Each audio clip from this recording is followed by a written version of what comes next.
హరి ఓం. స్వామిజీ మహావాక్య విచారణ చెప్తారా ఈ మహావాక్యాల గురించి?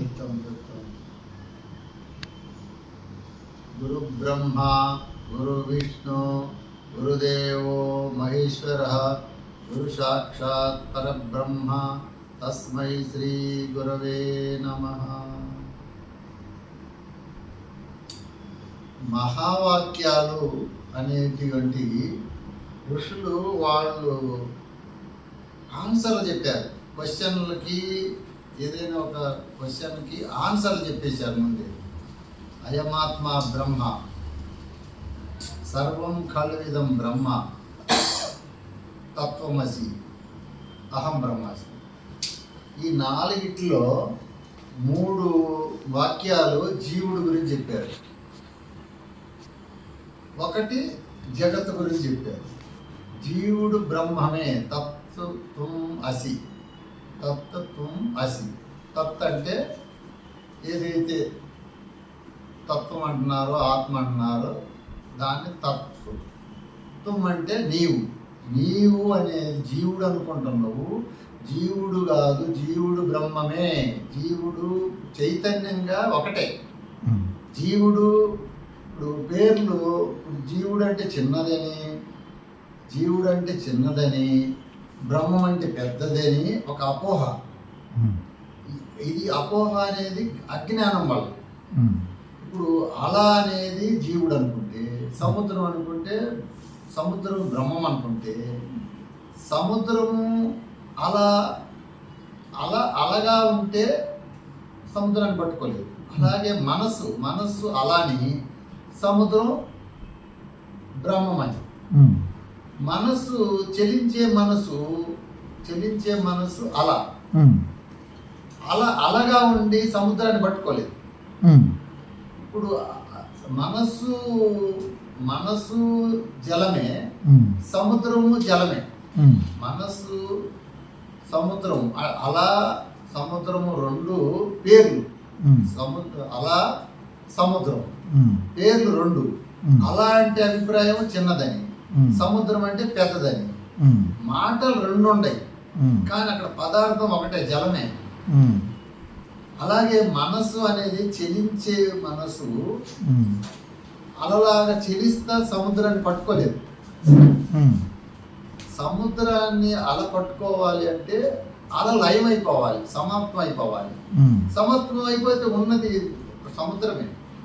అలాగే మనసు చెలిస్తున్నంత వరకు, చెలించే మనసు ప్రపంచాన్ని పట్టుకుంటది.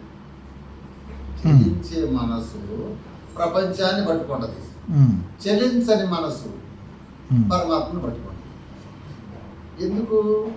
మనసు నిరాకారమే, పరమాత్మ నిరాకారమే. నిరాకారాలు 2 ఉండవు.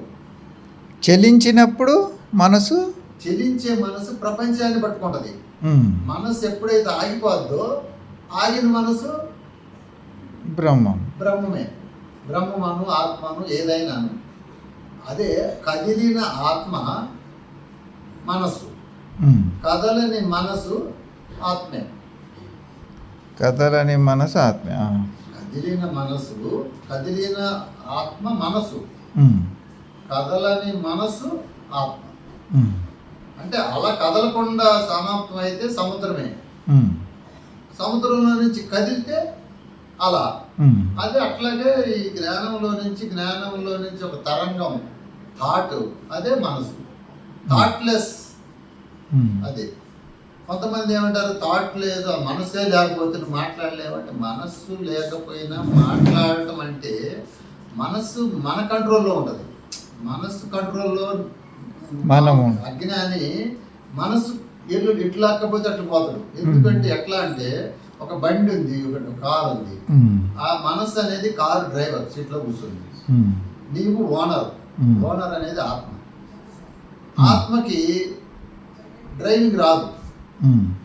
మనసు ఎటు తెలిసకపోతే అటు పోద్ది ఆత్మ. అట్లాగే